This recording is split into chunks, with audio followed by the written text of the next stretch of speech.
So, Mr. Húrigan, you're leaving Cyprus actually before the expiration of your contract with the Cyprus Bank. Why? Well, look, it's always institutionally inconvenient when the leader of one business gets an offer to go and do something else. It so happens that they have coincided on the weekend that we are announcing our results. And I'm leaving because, one, I've spent almost 6 years by the time I finish here, away from my young family. I've missed one of my daughter's entire secondary school, and I'm just about to miss the second one's entire secondary school. So I think, having spent 6 years in Cyprus, it feels like a time to go. I did try and get them to come here. We enrolled them in the American school in Nicosia, but my 17-year-old daughter didn't settle easily, which disrupted our ability to commit longer term to Cyprus. So you're not leaving because you are seeing something that we're not, or you're hearing something that we're not able to hear? No, absolutely because not. of your position? Absolutely not. So let me be really clear on this. This morning we announced capital ratios of 18.3% total capital. They have never been any higher in the history of the bank. The core capital of the bank is 15.4%. Again, hugely high. When I came here, the capital ratios at the end of 2013 were 10.2%. They are now 18.3%. There's almost twice as much capital per unit of the risk in the bank today. When I came, we were minus 11 billion of funding, you'll remember. Today we have plus 6 billion of funding. We've got 4.4 billion surplus liquidity than we had before. If you look at non-performing loans, we started at 15 billion at the end of 14. Today we're at 4.8. We're down almost 70%. And we are making good progress. If you look at when I started, we had the Ukraine, Russia, Serbia, Romania, a hedge fund of hedge funds. We were all over the place in terms of deploying our effort and our risk. None of that exists today. It's all back focused on Cyprus. So you're saying that you're giving a better bank than the one you took 7 years ago? I think it is incontrovertible that their bank today is stronger by some distance than what it was when we started this journey. And it's been a team effort. Look, I mean, I'm the leader of the team, but the team have worked their backsides off to deliver a stronger, safer bank for Cyprus. At the same time, you will agree that still we're facing hard circumstances. Sure, look, you know, And also, a few weeks ago, Mr. Ackerman left. A few months ago, Mike Spanos left. So with your decision of leaving, it's been created a bad climate. Look, so Joe told you at the AGM last year he was going to be leaving at the AGM this year, so that wasn't a surprise. That was a planned action. We announced a new chairman who I think is superb, and I don't think anyone could question the quality of the new chairman coming in to replace Joe. Mike left for his own reasons and whatever, and that's all fine. And I'm leaving for reasons I'm explaining to you now. That opportunity has come along and coincided with the announcement of the bank's results, and it just happens to be the case. I know that people in Cyprus love to add 1 and 1 together and come up with 11, but there is no conspiracy here. There is nothing that I am not disclosing to you that you should know in the departure, and there is no suggestion that people are jumping off a ship. We've attracted a super new chairman. Joe is leaving on a timetable. I am staying until September. That we are doing this in an organized, deliberate fashion. And the facts that were announced this morning support that story. You talked about numbers, so let me ask you, has the bank adequately to the stress test? Look, the stress test is a depletion in stress calculation.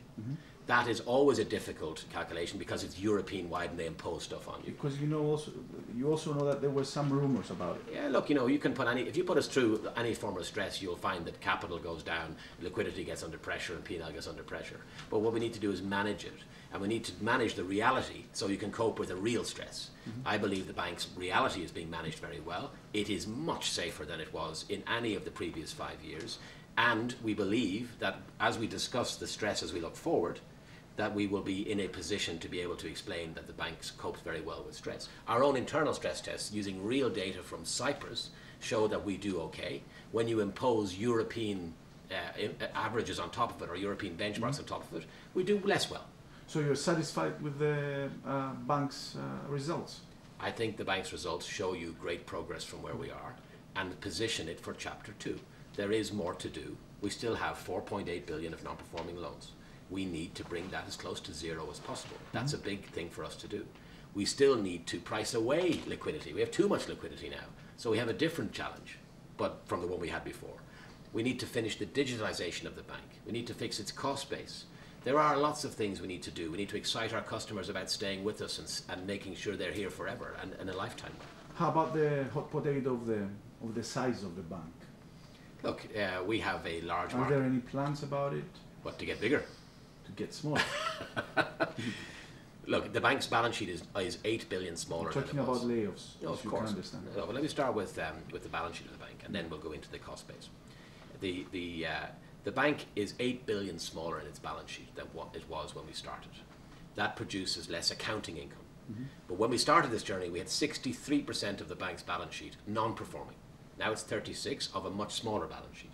So we're on the way to finding the real bank inside what was basically a bank that was too large and had too much non-performing loans.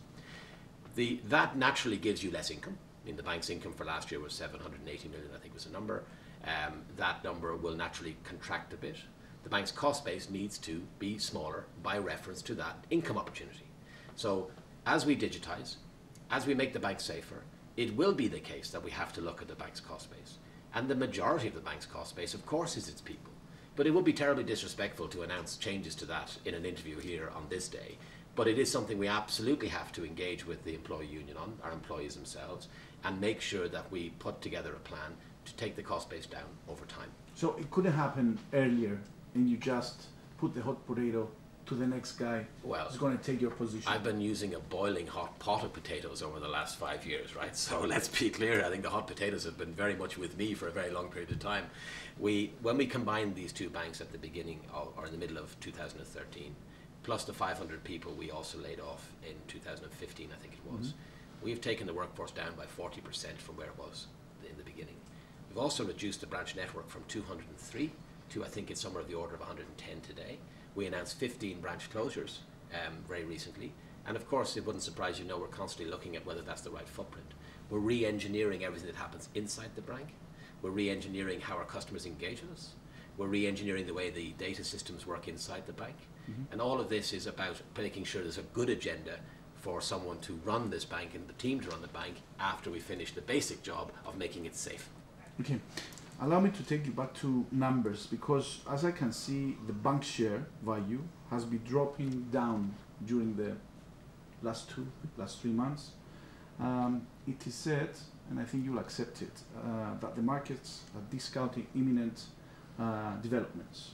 So, what are your comments?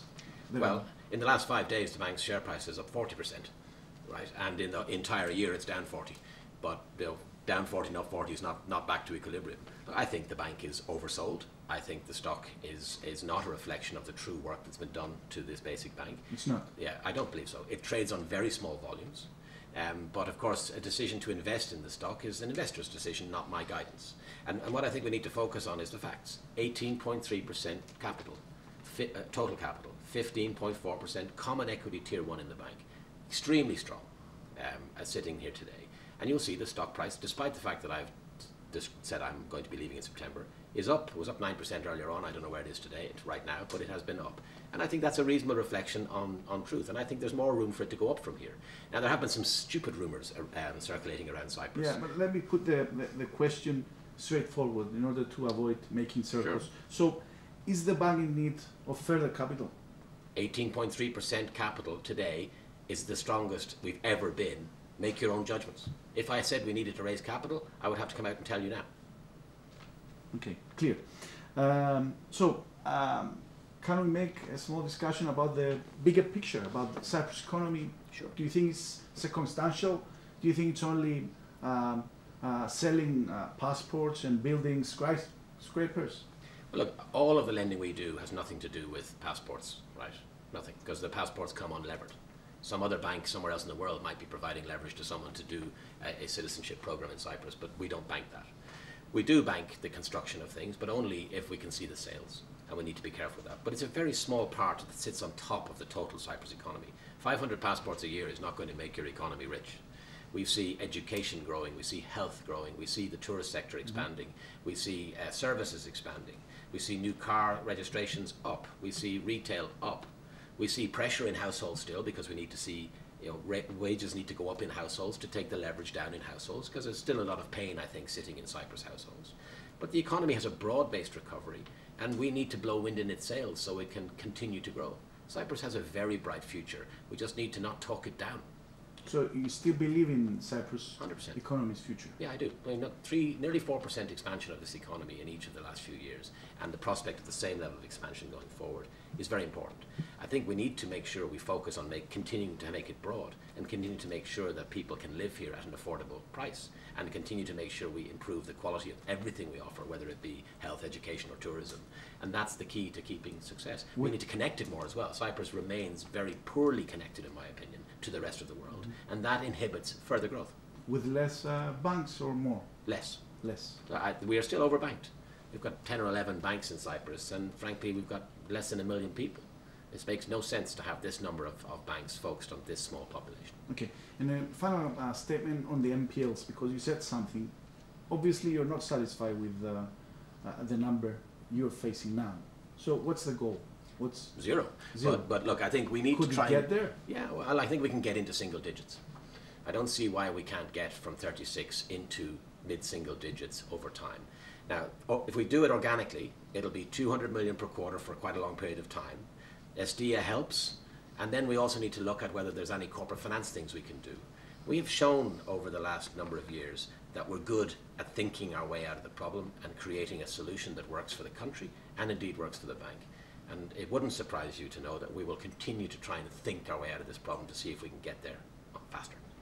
Okay, and this bank will look somebody in order to fill your position inside the bank or outside the bank? Both, I think. I mean, I think we will run a proper process.